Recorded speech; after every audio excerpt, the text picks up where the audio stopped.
They're trying to take the best course of action in their view to meet that deadline. And that seems to be why this entire thing is unfolding the way it is.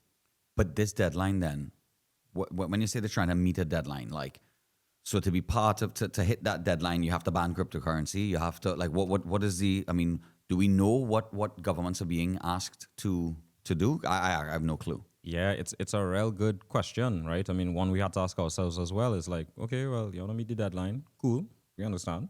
We also want you to meet the deadline. That's fine. But it seems that there are different paths that maybe the FATF gives countries in order to meet its standards and meet its deadlines. Right. And it seems that maybe the quickest and easiest path on the face of it is just ban it. Right. Ban it for a period of time. You could deal with it later. But there are also consequences that come with that path.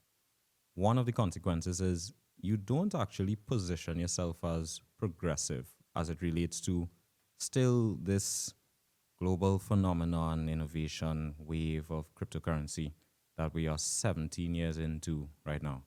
Yeah. So what you really are saying is, okay, we couldn't figure it out in 17 years. Nobody blames you. We're saying we need 19. All right, we'll figure it out in 19. It's like, you could take that approach. That's fine. I mean, you could do what you want.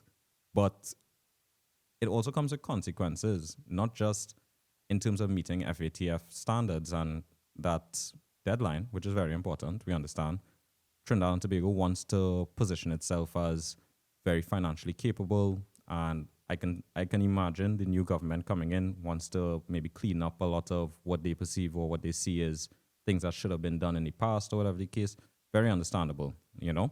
But there are other paths, we think.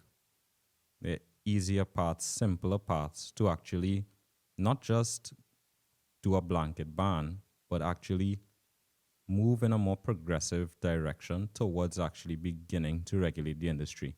We're not saying to take a huge jump forward or anything.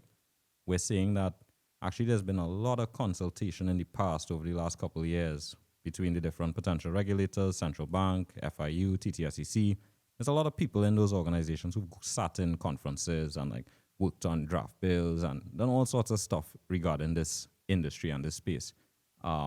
Lots of surveys went out, people have spoke at events, like all sorts of stuff.